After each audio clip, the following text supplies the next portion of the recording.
حضرت اورنگزیب عالمگیر رحمت اللہ علیہ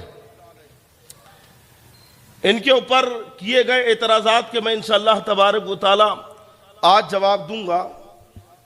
ایک اعتراض تو حضرت اورنگزیب عالمگیر رحمت اللہ علیہ پر یہ کیا جاتا ہے کہ انہوں نے اپنے باپ کو، اپنے والد شاہجہاں کو جیل میں ڈالا۔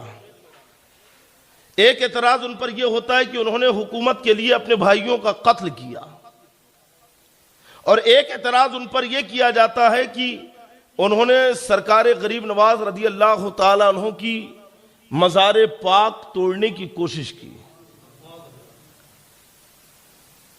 اسی وجہ سے انہیں ظالم بادشاہ، کروڑ شاشک اور پتہ نہیں کیا کیا کہہ کر پکارا جا رہا ہے۔ حضرت اورنگزیب عالمگیر رحمت اللہ علیہ کو ظالم بادشاہ یا کروڑ شاشک کہنا یہ تاریخ سے ناواقفیت ہے، انہیں تاریخ ہی نہیں پتا ہے۔ بادشاہ اورنگزیب پکے سنی مسلم اور شریعت کے پابند تھے، ساتھ ہی وہ حافظ قرآن اور قاری قرآن تھے، عالم اور فاضل تھے، اور اپنے وقت کے مجدد تھے، نماز روزوں کے پابند تھے، یہاں تک کہ جنگی حالت میں بھی، میدان جنگ میں بھی آپ نماز نہیں چھوڑتے تھے، اور اپنے ذاتی اخراجات جو ہے نا، یہ ٹوپیاں سل کر اور قرآن شریف لکھ کر پورے کرتے تھے۔ ٹوپیاں بنا کر بیچتے تھے، قرآن شریف لکھ کر یہ جو ہے تو ہدیہ لیتے تھے، اور جس سے جو انکم ہوتی تھی اس سے اپنے ذاتی خرچ آپ پورے کرتے تھے، اپنے بچوں کے خرچ حکومت سے پیسہ نہیں لیتے تھے۔ اتنے پرہیزگار تھے حضرت اورنگزیب عالمگیر رحمت اللہ علیہ۔ اب ان کے اوپر یہ کہنا کہ انہوں نے شاہجہاں کو جیل میں ڈالا، تو سب سے پہلی بات تو یہ ہے کہ جو یہ دعویٰ کرے کہ شاہجہاں کو جیل میں ڈالا تو پہلے بتائے کہ کس جیل میں ڈالا۔ آگرہ کی جیل میں ڈالا، دہلی کی جیل میں ڈالا، یا گوالیر کی جیل میں ڈالا، ہندوستان کے کس شہر کی جیل میں ڈالا؟ اگر آپ یہ کہیں کہ آگرہ کی ہی جیل میں ڈالا تو ثابت کریے کہ آگرہ کی جیل میں اورنگزیب عالمگیر نے اپنے والد کو رکھا۔ اصل میں بات یہ ہے کہ جب انگریزوں کا تسلط ہوا تو انگریز مورخوں نے اور ہندوستان کے ہی کچھ تعصبی مورخوں نے اورنگزیب عالمگیر کو بدنام کرنے کی کوشش کی، اور بات کو غلط طریقے سے توڑ مروڑ کر پیش کیا۔ اورنگزیب عالمگیر نے اپنے والد کو جیل میں نہیں ڈالا، بلکہ وہ آگرہ کے قلعے میں تھے، محل میں تھے، اور نظر بند تھے یہ۔ اور نظر بند اورنگزیب عالمگیر رحمت اللہ علیہ نے نہیں کیا، بلکہ ان کا بڑا بھائی دارا شکوہ، اس نے اپنے والد شاہجہاں کو، اورنگزیب کا سب سے بڑا بھائی ہے یہ دارا شکوہ، دہلی سے شاہجہاں کو شاہجہاں کو آگرہ لے کر آیا، اور آگرہ کے قلعے میں شاہجہاں کو قید کر دیا۔ حبس بول کا مرض ہو گیا تھا، پیشاب رک جاتا تھا شاہجہاں کا، اور بستر پہ یہ رہتے تھے۔ تو اس نے اپنے والد کی دستخط جو ہے تو یہ سیکھ لی، اور پھر اپنے والد کے نام سے فرمان جاری کرنے لگا، پوری سلطنت کی باغ ڈور اپنے ہاتھ میں لے لی، ولی عہد بن کے بیٹھ گیا، اور افواہ اڑا دی کہ شاہجہاں کا انتقال ہو گیا۔ جب یہ خبر ان کے تینوں بھائی یعنی دارا شکوہ کے تینوں بھائی، ایک اورنگزیب عالمگیر، شاہ شجاع اور مراد بخش، انہیں پتہ چلی یہ بات، اس وقت حضرت اورنگزیب عالمگیر بیجاپور قلعے کا محاصرہ کیے ہوئے تھے کرناٹک میں، اور شاہ شجاع جو ہے تو یہ بنگال میں تھا، اور مراد بخش گجرات میں احمد آباد میں صوبے دار تھا۔ تو مراد بخش اور شاہ شجاع نے اپنی خود مختاری کا اعلان کر دیا، اور مراد بخش نے تو اپنے نام کا سکہ بھی چلا دیا وہاں پہ۔ لیکن جب پتہ چلا کہ شاہجہاں کا انتقال نہیں ہوا ہے بلکہ سخت بیمار ہے، کیونکہ دارا شکوہ نے اپنے باپ شاہجہاں کو آگرہ کے قلعے میں قید کر دیا، یعنی نظر بند کر دیا، کسی کو ملنے نہیں دیتا تھا، یہاں تک کہ ان تینوں بھائیوں کے جو وہاں پہ سفیر تھے، جو پیغام ادھر سے ادھر لاتے تھے، انہیں بھی جو ہے تو اس نے روک کے رکھ لیا، اور کہا کہ کسی کو یہ خبر پتہ نہ چلے کہ شاہجہاں بیمار ہے، اور میں شاہجہاں کے نام سے پیغام جاری کرتا ہوں۔ لیکن انہیں پتہ چل گیا تو تینوں بھائی پھر آگرہ کی طرف بڑھے۔ حضرت اورنگزیب جب آگرہ کی طرف آئے تو دارا شکو نے اورنگزیب کو روکنے کے لیے ایک لشکر بھیج دیا. بڑی خونریز جنگ ہوئی، جبکہ اورنگزیب نے کہا کہ میں لڑنے نہیں آیا ہوں، میں تو باپ کی عیادت کرنے آیا ہوں. دارا شکو نے کہا ملنے نہیں دیا جائے گا. جنگ ہوئی، دارا شکو آگرہ کے قلعے میں محصور ہوا. اورنگزیب نے بڑی شدت سے حملہ کیا. دارا شکو اپنا پریوار لے کر اپنے خاندان کے ساتھ وہاں سے بھاگ کر دہلی کی طرف چلا گیا. لاہور جانے کا اس کا ارادہ تھا. حضرت اورنگزیب نے آگرہ کے قلعے پہ قبضہ کیا. والد اس وقت قلعے میں تھے، ملاقات کی، اور پھر 1658 عیسوی میں اورنگزیب عالمگیر رحمۃ اللہ علیہ کی تاج پوشی ہوئی، تخت نشینی ہوئی اور ہندوستان کے بادشاہ بنے. شاہ جہاں اپنے والد کا اتنا ادب و احترام کرتے تھے کہ جب بھی خط لکھتے تو اعلیٰ حضرت کہہ کے مخاطب کرتے تھے اپنے والد کو، عالی جاہ لکھا کرتے تھے. اور جب قلعے کے اندر نظر بند تھے، قید ہونا، جیل میں ڈالنا الگ چیز ہے، قلعے کے اندر تھے، پورے محل میں آنے جانے کی جہاں چاہے وہاں جا آ سکتے تھے، اجازت تھی. باورچی خانے میں جانے کی نہیں اجازت تھی. اورنگزیب عالمگیر نے اپنے بچوں کو شاہجہاں کی خدمت کے لیے چھوڑ دیا تھا کہ تم دادا کی خدمت کرو، اور اپنی بڑی بہن سے بھی کہا کہ باپ کی خدمت میں رہا کرے. بتائیے اگر قیدی ہوتے تو کیا اپنے بچوں کو ان کے پاس چھوڑتے ہیں؟ یہ بھی ایک مصلحت تھی، کیونکہ اب بادشاہ اورنگزیب ہو گئے، شاہجہاں کے ہاتھ میں کچھ نہیں رہا، تو انہوں نے قلعے کے اندر رکھا. اسی کو ایسا بڑھا چڑھا کر افسانہ بنایا کہ اورنگزیب نے باپ کو جیل میں ڈالا اور قید کیا، یہ کیا. یہ سب غلط باتیں ہیں. تعصبی مورخین نے جھوٹ بیانی سے کام لیا. آج بھی انصاف پسند مورخ موجود ہیں اور تاریخ کی کتابیں موجود ہیں. ما اثر عالمگیری آپ پڑھیے، رقعات عالمگیری پڑھیے، جس میں حضرت اورنگزیب کے خطوط ہیں. اردو زبان میں بھی رقعات عالمگیری آ گئی ہے. جا بجا آپ کو خطوط ملیں گے. شاہجہاں کے نام سے خود کئی خط حضرت اورنگزیب عالمگیر نے لکھے ہیں. اس کے بعد میں جنگیں ہوئی، مجھے اتنی تفصیل میں نہیں جانا ہے، بس بتانا یہ ہے کہ اورنگزیب نے اپنے والد کو جیل میں ڈالا یہ کہیں سے ثابت نہیں ہے. ہاں، قلعے میں نظر بند تھے، اور یہ نظر بند دارا شکو نہیں کیا تھا، اورنگزیب نے نہیں کیے تھے. اورنگزیب نے تو انہیں اسی حالت میں رکھا تھا کہ آپ قلعے میں رہیے، اور خدمت کے لیے اپنے بچے کو وہاں پہ چھوڑا تھا، اپنی بہن کو وہاں پہ رکھا تھا. دوسرا اعتراض یہ ہے اورنگزیب کے اوپر کہ انہوں نے اپنے بھائیوں کو حکومت کے لیے قتل کیا. 3 بھائی تھے ان کے، دارا شکو، شاہ شجاع اور مراد بخش.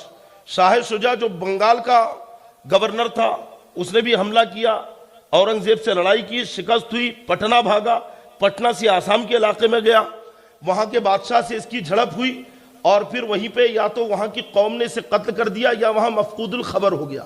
شاہ شجاع کی دوبارہ کوئی خبر نہیں ملی کہ اس کے خاندان کے ساتھ کیا سلوک ہوا. دوسرا بھائی جو ہے دارا شکو، تو دارا شکو جب یہ بھاگ کے گیا تو دہلی میں گرفتار ہوا، قید خانے میں رکھا گیا، قیدی تھا دارا شکو. اورنگزیب عالمگیر نے قتل نہیں کیا، بلکہ اس وقت کے علماء اور فقہا نے اس کی بے دینی کی وجہ سے، کیونکہ دارا شکو بے دین ہو گیا تھا، اس نے کفر و اسلام کو برابر کرنے کی کوشش کی، اور اس کے اوپر الہاد اور کفر اور گمراہی پھیلانے کا حکم تھا. یعنی حکم عائد ہوا کہ اس نے بے دینی پھیلائی ہے، گمراہی پھیلائی. جیسا اکبر کا مزاج تھا نا، دین الہی بنا کے بیٹھا تھا کہ اس کا رد اس زمانے کے علماء نے کیے، وہی کام دارا شکو کر رہا تھا. تو اس وقت کے علماء نے اس کے قتل کا حکم جاری کیا تھا، اس کے قتل کا فتویٰ علماء نے دیا تھا. حضرت اورنگزیب نے حکومت کے لیے قتل نہیں کیا، بلکہ اس کی گمراہی کی وجہ سے، اس کے الہاد اور بے دینی کی وجہ سے، اور جا بجا بغاوتیں کرنے کی وجہ سے دارا شکو کو قتل کیا گیا ہے. حضرت اورنگزیب نے اپنی نفسانی خواہش کے لیے یا راستے سے ہٹانے کے لیے نہیں کیا، انہوں نے تو قید میں رکھا تھا اسے. تیسرا بھائی مراد بخش، اورنگزیب نے ایک جنگ میں جو ہے تو خود اپنے ہاتھوں سے اس کے زخموں کو پوچھا تھا. اسے بھی اچھے سے رکھا آگرہ میں، لیکن دارا شکو کے قتل کے بعد، موت کے بعد، یہ جو تو پیر باہر نکالنے لگا اور اورنگزیب عالمگیر پر حملہ کرنے کی سوچنے لگا، اور بڑی تیزی کے ساتھ فوج بھرتی کرنے لگا. کہ حضرت اورنگزیب کو قتل کر کے راستے سے ہٹا دوں گا. بات حضرت اورنگزیب کو پتہ چل گئی. پھر بھی آپ نے بھائی ہے رعایت کی اور آپ نے اسے جو ہے مراد بخش کو گوالیر کے قلعے میں جو ہے نظر بند کر دیا. جیل میں نہیں ڈالا, قلعے میں نظر بند کیا, وہیں پہ رکھا. اور آپ کا خیال یہ تھا کہ جب حالات معمول پر آ جائیں گے تو بھائی ہونے کی نسبت کی وجہ سے اسے چھوڑ دیں گے, آزاد کر دیں گے. لیکن اس کی کم نصیبی کی اسی وقت ایک سید زادے نے اپنے والد علی نقی کے قصاص کا مطالبہ کر لیا. قاضی کے سامنے مقدمہ دائر کر دیا کہ مراد بخش نے میرے والد علی نقی کو ناحق قتل کیا تھا, میں قصاص چاہتا ہوں. شراب کے نشے میں شک و شبہ کی بنیاد پر علی نقی کا قتل مراد بخش نے کر دیا تھا. اور جب مقدمہ قاضی کی عدالت میں چلا تو جرم ثابت ہو گیا, گواہ وغیرہ سب موجود تھے. جرم ثابت ہونے کے بعد بھی قاضی نے بہت کوشش کی کہ بھائی یہ خون بہا لے لے, خون بہا لے لے, قصاص نہ لے. قصاص کہتے ہیں اگر کوئی کسی کو قتل کر دے تو بدلے میں قاتل کو قتل کیا جائے, اور خون بہا یہ ہے کہ قتل کے بجائے قاتل کی طرف سے کچھ پیسہ لے کر اسے چھوڑ دیا جائے. لیکن اس سید زادے نے کہا کہ نہیں, میں تو قصاص ہی چاہتا ہوں, قصاص ہی چاہتا ہوں. بہت کوشش کی گئی حضرت اورنگزیب کی طرف سے بھی کہ بھئی خون بہا لے لے اور معاف کر دے, لیکن جب وہ نہیں مانا تو حضرت اورنگزیب نے اس کے قصاص کا, قتل کا حکم جاری کیا. تو تینوں بھائیوں کی داستان سننے کے بعد آپ خود بتائیں کہ کیا ان کے قتل میں حضرت اورنگزیب کا ہاتھ ہے؟ بلکہ حضرت اورنگزیب کو کروڑ اور ظالم کہنے والوں, حضرت اورنگزیب عالمگیر کی انصاف پسندی تو یہ ہے کہ انہوں نے ایک غریب کے قتل کے قصاص میں اپنے سگے بھائی کو قتل کر دیا. اس سے بڑی عدل و انصاف کی اور کیا مثال دیکھنا چاہتے ہو کہ کیسے عادل بادشاہ تھے یہ, اور کیسا انہوں نے عدل و انصاف کا پیمانہ جو ہے یہ چھلکنے نہیں دیا بلکہ اسے سنبھال کے رکھا. اور شریعت آپ نے جاری کی کیونکہ خود شریعت کے پابند تھے اورنگزیب. تیسرا اعتراض حضرت اورنگزیب عالمگیر رحمت اللہ علیہ پہ کیا جاتا ہے کہ سرکار غریب نواز رضی اللہ تعالیٰ عنہ کی مزار پاک توڑنے کی کوشش کی, بلکہ کئی مزاروں کو ہندوستان میں توڑا. یہ سب بے بنیاد اور جھوٹی باتیں ہیں. اگر ہے تو کہاں لکھی ہے, کس نے تحریر کی, یہ ثابت کرو. حضرت اورنگزیب بزرگوں کا بڑا ادب و احترام کرتے تھے. سرکار غریب نواز رضی اللہ تعالیٰ عنہ کا تو ایسا ادب تھا کہ بڑے احترام سے حاضری دیتے ہیں. بلکہ اس بارگاہ کا مقام کیا ہے اور یہاں پہ حاضری کا ادب کیا ہے اور اس بارگاہ کی مقبولیت کیا ہے رب کی بارگاہ میں, ہم نے واقعات میں پڑھا ہے. اور اس واقعے سے بھی ظاہر ہوتا ہے کہ ایک اندھا وہاں پہ بیٹھ کے بھیک مانگ رہا تھا. ایک اندھا بیٹھا ہوا ہے, آپ نے دیکھا کہ اندھا ہے, اس بارگاہ میں بیٹھا ہے, کب سے بیٹھا ہے, کئی دن ہو گئے, ابھی تک آنکھیں نہیں آئی, مستجاب الدعوات بارگاہ ہے, غریب نواز کا آستانہ ہے اور ابھی تک آنکھیں نہیں ملی. اگر حاضری دے کے آیا اور آنکھیں نہیں آئی تو جان سے ختم کر دوں گا, سر قلم کر دوں گا. تو گویا اورنگزیب عالمگیر اپنے اس فعل سے دنیا کو بتا رہے ہیں کہ غریب نواز کی شان کیا ہے, مقام کیا ہے. بس مانگنے کا سلیقہ ہونا. فاتحہ پڑھ کے نکلے ہیں تو کیا دیکھتے ہیں کہ اس اندھے کی آنکھیں آ چکی ہیں, کیونکہ تڑپ کے غریب نواز کی چوکھٹ پہ دعا کیا تھا کہ غریب نواز اب تک آنکھیں مانگ رہا تھا, اب جان کا سوال ہے. عالمگیر ہے, اگر آنکھیں نہیں آئی تو جان چلی جائے گی. تو غریب نواز کے فیضان سے آنکھیں روشن ہو گئی. تو گویا اتنی مہلت دینا کہ دربار سے فاتحہ پڑھ کے نکلوں گا تو آنکھیں آ جانی چاہیے, اس یقین کے ساتھ اورنگزیب کہہ رکھے ہیں کہ یہ غریب نواز کی چوکھٹ ہے, غریب نواز کا آستانہ ہے, مانگو ضرور ملے گا اور یقیناً تیری آنکھیں آئیں گی, ذرا دل سے مانگ. اور جب باہر آئے تو وہ آنکھیں آ گئی. تو جو اتنی محبت غریب نواز سے کرتے ہوں, جن کی عقیدت کی علامت یہ ہے کہ بالکل دربار سے چپک کے جو مسجد ہے اس مسجد کا نام عالمگیری مسجد ہے, اس مسجد کی تعمیر حضرت اورنگزیب عالمگیر نے کرائی ہے, تو کیا وہ غریب نواز رحمت اللہ علیہ کا مزار توڑنے کے لیے جائیں گے؟ غریب نواز کے مزار توڑنے کی کوشش کریں گے. سب جھوٹے الزام ہیں حضرت اورنگزیب پر. اور پھر حضرت اورنگزیب کی شان تو یہ ہے, اتنے عادل تھے, اور اگر ظالم ہوتے تو آپ بتائیے کہ حیدرآباد میں دو بڑے مشہور بزرگ ہیں, نام سنا ہوگا آپ نے, حضرت حضرات یوسفین شریفین، یہ دو بزرگ ہیں، اور یہ دونوں حضرت اورنگزیب کی فوج میں سپاہی تھے۔ گولکنڈہ قلعہ فتح نہیں ہو رہا تھا تو انہی نے بتایا تھا، کیونکہ پورا آندھی آئی، پورے خیمے اڑ گئے، چراغ بجھ گئے، اندھیرا ہو گیا، لیکن ان کے خیمے نہ اڑے، نہ ان کا خیمہ اڑا، نہ چراغ بجھا، آندھی میں بھی چراغ جل رہا ہے۔ اورنگزیب سمجھ گئے اللہ کے ولی ہے یہ۔ جب گئے تو دیکھا دونوں بیٹھ کے عبادت میں مصروف ہیں، تو حضرت اورنگزیب نے نام اور کچھ نہیں پوچھا، بس یہ کہا کہ یہ بتاؤ قلعہ فتح کیسے ہوگا؟ وہ کہتے ہیں ہمیں کیا معلوم کیسے ہوگا، نہیں بتانا تو پڑے گا۔ تو ان دونوں نے ہی بتایا کہ قلعے کے دروازے کے اوپر ہے نا جو موچی بیٹھا ہوا نا جو سلائی کا کام کرتا ہے، وہ اصل میں اس شہر کا قطب ہے، وہ جب تک وہاں بیٹھا ہے قلعہ فتح نہیں ہوگا۔ تو کہا ٹھیک ہے، اس سے کہو کہ ہٹے وہاں سے۔ تو جب وہ وہاں سے ہٹے تب قلعہ فتح ہوا۔ تو یہ وہی یوسفین شریفین ہیں جن کا مدار حیدرآباد میں ہے، اور یہ اورنگزیب عالمگیر رحمۃ اللہ علیہ کی فوج میں سپاہی تھے۔ اگر اورنگزیب ظالم بادشاہ ہوتے تو یہ اللہ والے کبھی ان کی فوج میں سپاہی نہیں ہوتے، کیونکہ یہ کبھی کسی ظالم کا ساتھ نہیں دیتے، لیکن اللہ والے ان کی فوج میں ہے۔ اس سے پتہ چلتا ہے کہ یقیناً وہ عادل بادشاہ ہے۔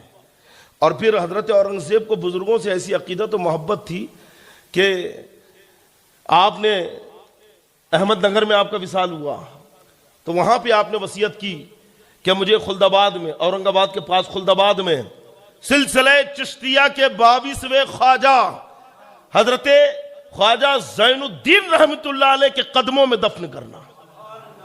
آج بھی حضرت اورنگزیب کا مزار خلد آباد میں حضرت زین الدین رحمت اللہ علیہ کے قدموں میں ہے۔ تو اللہ والے کے قدموں میں دفن ہونے کی خواہش رکھنا یہ خود بتا رہا ہے کہ اورنگزیب اللہ والوں سے کتنی محبت کرتے تھے۔ تو بتائیے کبھی اورنگزیب عالمگیر غریب نواز رضی اللہ تعالیٰ عنہ کی مزار توڑنے کی کوشش کریں گے؟ یہ سب جھوٹے الزام ہیں، اور میں تو کہتا ہوں کہ مسلمانوں غفلت سے باہر نکلو اور اپنے بزرگوں کی اور بادشاہوں کی تاریخ پڑھو، سچی تاریخ پڑھو، معاصر عالمگیری کا مطالعہ کرو، تاریخ ہندوستان کا مطالعہ کرو، وقائع عالمگیری کا مطالعہ کرو، رکات عالمگیری کا مطالعہ کرو۔ بہت ساری تواریخ پر کتابیں موجود ہیں، یہ پڑھو۔ اور نوجوانوں موبائل چھوڑو، کتابیں پڑھو۔ تمہارے سامنے تمہاری بزرگوں کو، بادشاہوں کو لوگ کیا کیا کہہ دیتے ہیں، تم سنتے رہ جاتے ہو، کیونکہ تاریخ پتہ ہی نہیں ہے، معلوم ہی نہیں ہے۔ جس نے جیسا کہہ دیا ویسا مان لیا، کرول کہہ دیا مان لیا، ظالم کہہ دیا مان لیا۔ حقیقت کے آئینے میں دیکھو کہ وجہ کیا تھی، معاملات کیا تھے۔ اب بات صدیوں پرانی ہے، 300-400 سال ہو گئے، اس وقت کیا سچویشن تھی، آج کے حالات کیا ہے۔ 400 سال پہلے کی بات کو آج کے حالات پہ قیاس نہیں کیا جا سکتا۔ آج کے معاملات اور حالات دیکھ کر آپ 400 سال پہلے کی باتوں کا فیصلہ نہیں کر سکتے ہیں۔ سچویشن اور حالات اور معاملات الگ الگ ہوتے ہیں۔ اور پھر کس شاہی خاندان میں، کس راج گھرانے میں گدی کے لیے، تخت و تاج کے لیے جنگیں نہیں ہوئی۔ سینکڑوں ایسے شاہی خاندان آپ کو مل جائیں گے، راج گھرانے مل جائیں گے جہاں پہ راج پاٹ کے لیے، تخت و تاج کے لیے بھائیوں کا خون ہوا، قتل ہوا، لیکن ان کے اوپر کوئی اتنی باتیں نہیں کرتا، نہ تبصرہ ہوتا، نہ کوئی ان کی باتوں کو اچھالتا ہے۔ صرف ایک اورنگزیب عالمگیر ہے کہ جن کی باتیں نظر آتی کہ بھائی کا قتل کیا، باپ کو جیل میں ڈالا، جبکہ بے بنیاد باتیں ہیں۔ اور بھائی کا قتل کیا ہے، معاملہ کیا ہے، آپ نے بھی تفصیل سے سماعت کر لیا۔ اس لیے نوجوانوں نکلو موبائل اور انٹرنیٹ کے جال سے اور کتابیں ہاتھ میں لو، علماء اہل سنت کی صحبت میں رہو، بزرگوں کی تاریخ پڑھو، بادشاہوں کی تاریخ پڑھو۔ ایک الزام حضرت اورنگزیب پر جو ہے تو مذہبی تعصبیت کا لگایا جاتا ہے کہ مذہبی تعصب تھے، کٹر جو ہے تو مذہبی تھے اور سب کے اوپر مذہب تھوپتے تھے۔ یہ بھی الزام غلط ہے۔ مذہب اسلام کی پابندی حضرت اورنگزیب نے صرف مسلمانوں کے اوپر عائد کی تھی، غیر مسلموں سے جزیہ لیتے تھے۔ مذہب کی پابندی جو ہے، یہ پابندی کا اطلاق صرف مسلمانوں کے لیے تھا کہ مسلمان شریعت کی پابندی کے ساتھ زندگی گزارے، باقی دوسری قومیں اپنے اپنے مذہب کے مطابق وہ زندگی گزار سکتی ہے۔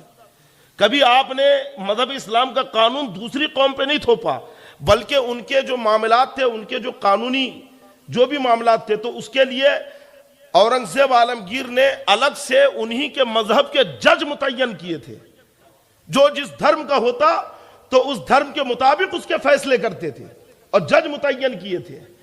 آپ نے اسلام کو سب پر مسلط نہیں کیا تھا، یہ صرف مسلمانوں کے لیے تھا کہ شریعت کی پابندی کرے۔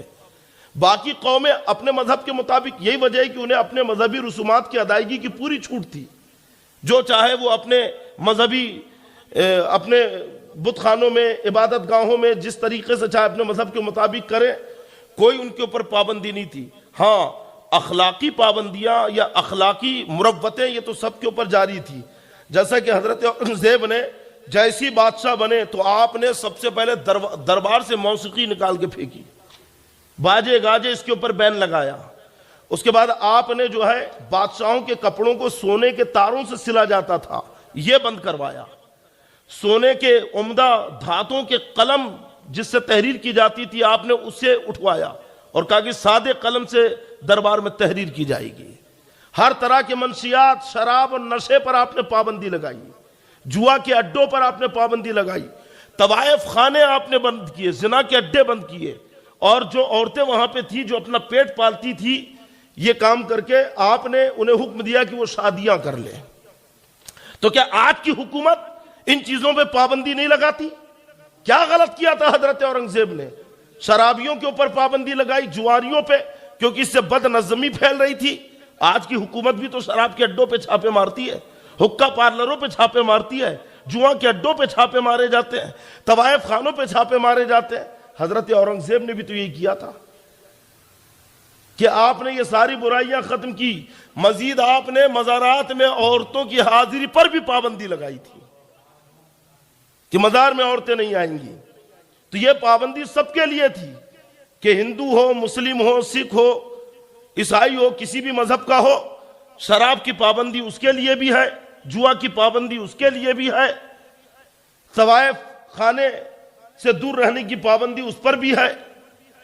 یہ سب کے لیے قانون تھے، لیکن مذہب اسلام کی پابندی یہ صرف اور صرف مسلمانوں کے لیے تھی، دوسرے مذاہب پر اورنگزیب نے کبھی مسلط نہیں کی۔ ایک طویل داستان ہے، یہ تو میں نے مختصر سے کچھ اعتراضات میرے پاس احباب نے پیش کیے کہ حضرت اس کا جواب دینا ہے، تو میں نے جواب دے دیے، ورنہ کبھی موقع ملا تو انشاءاللہ پوری تفصیل کے ساتھ اورنگزیب عالمگیر کی زندگی کے اوپر میں بیان کروں گا، کیونکہ یہ مجدد ہے اپنے وقت کے۔ انہی نے جو ہے تو فتاوی عالمگیری، جسے فتاوی ہندیہ کہا جاتا ہے، مرتب کروائی ہے۔ اپنے دور کے یہ ولی کامل ہیں، اور ان کے پیچھے جب حضرت اورنگزیب نماز پڑھاتے تھے نا تو بڑے بڑے بزرگان دین نماز پڑھتے تھے۔ حضرت محب اللہ بہاری ہے جنہوں نے حضرت اورنگزیب جب تراویح پڑھا رہے تھے تو لقمہ دیا تھا اور ٹوکا تھا کہ آپ نے غلط پڑھا، اعراب یہ نہیں یہ ہے۔ اورنگزیب نے قرآن شریف بلایا تو 8 یا 9 قرآن شریف میں اعراب وہی تھا جو اورنگزیب نے پڑھا ہے۔ لیکن محب اللہ بہاری جو اس وقت مجدد تھے، اورنگزیب بھی مجدد تھے، محب اللہ بہاری رحمت اللہ علیہ بھی مجدد تھے، انہوں نے کہا عالمگیر قریب آؤ۔ جب قریب کیا تو اپنی انگلی ایسی کی، کہا دیکھو اس میں، دیکھا تو لوح محفوظ دکھ رہا ہے۔ کہتے ہیں کہ اب دیکھو کیا لکھا ہے، تو وہاں وہی لکھا تھا جو محب اللہ بہاری بتا رہے تھے۔ اورنگزیب عالمگیر حافظ قرآن تھے۔ جب یہ ان کے والد جو ہے بادشاہ بن گئے تھے اور نظر بند تھے، ابھی آپ نے سنا نا دارا شکو نے جو حیدرآباد آگرہ کے قلعے میں لایا، تو حضرت اورنگزیب کے جو صاحبزادے یہ حافظ قرآن ہوئے، تو انہوں نے جو ہے جا کر اپنے والد سے کہا، والد نے کہا دادا سے کہو، تو دادا کو خوشخبری سنائی شاہجہاں کو کہ میں حافظ ہو گیا۔ تو کہنے لگے کہ بھئی حافظ ہو گئے تو میرا کیا اس میں، فائدہ تمہارے باپ کا ہے، کیونکہ تاج تو تمہارے باپ کے سر پہ رکھا جائے گا، میرا بیٹا ہوتا حافظ تو میرے بھی سر پہ رکھا جاتا۔ تو اورنگزیب عالمگیر نے پھر حفظ کیا، قرآن حفظ کیا آپ نے۔ بڑے ذہین و فطین، بہادر اور دلیر اور ہوشیار تھے، اور بہادری کا یہ عالم تھا کہ 14 سال کی عمر تھی، دارا شکو اور اورنگزیب اور درباری دریا کے کنارے ہاتھیوں کی لڑائی ہو رہی تھی، مست ہاتھی کی، یہ تفریح ہوتی تھی اس زمانے کے بادشاہوں کی۔ 2 مست ہاتھی لڑ رہے ہیں، اچانک ایک ہاتھی بتکا اور پبلک عوام کی طرف آ گیا، لوگ بھاگ کھڑے ہوئے، دارا شکو اور سب جتنے تھے فرار ہو گئے، لیکن اورنگزیب اپنے گھوڑے کے اوپر بالکل کھڑے ہوئے تھے ایسا، ہاتھ میں تلوار یا نیزہ تھا، جیسی ہاتھی قریب آیا تو اپنے ایک نیزہ مارا اسے، بالکل اپنی جگہ سے ہلے نہیں، نیزہ مارا اسے۔ اتنے میں دوسرا ہاتھی آیا اور اس نے اس کی توجہ اپنی طرف کر لی۔ شاہجہاں نے جب اپنے بیٹے کی یہ بہادری دیکھی تو سینے سے لگا لیا، اور غریبوں میں صدقہ خیرات کیا تھا شاہجہاں نے، سمجھ رہے ہیں؟ اچھا، اورنگزیب عالمگیر نے ایک پابندی اور لگائی تھی کہ بادشاہوں کو جب ان کی تاج پوشی ہوتی تھی، جب وہ بادشاہ بنتے تھے تو سونے سے تولا جاتا تھا۔ حضرت اورنگزیب نے کہا کہ اب کسی بادشاہ کو سونے سے نہیں تولا جائے گا، آپ نے پابندی لگائی۔ بڑے عبادت گزار، پرہیزگار، نیکوکار تھے، ہے نا۔ ان کے کئی ایسے واقعات ملتے ہیں جو بزرگوں سے نسبت کے، ہے نا، نسبت کی گواہی دیتے ہیں۔ انشاءاللہ کبھی موقع ملا تو تفصیل سے بتاؤں گا۔ اللہ تعالی ہمیں اپنے بزرگوں کی تعظیم و توقیر کرنے کی توفیق عطا فرمائے۔ اپنے بادشاہوں کی تاریخ پڑھو نوجوانوں، صحیح تاریخ پڑھو تاکہ پتہ چلے کہ انہوں نے ہندوستان کے اندر کیسا عدل و انصاف کے ساتھ اپنی حکومتیں جاری کی ہیں، ہے نا۔ اور یہ دیندار بھی تھے، بڑے پرہیزگار تھے۔ خود شاہجہاں بڑے پرہیزگار تھے، شاہجہاں خود بہت نیکوکار تھے، تہجد گزار تھے شاہجہاں، ہے نا۔ کبھی موقع ملے گا تو ان پر بھی بیان کروں گا بادشاہ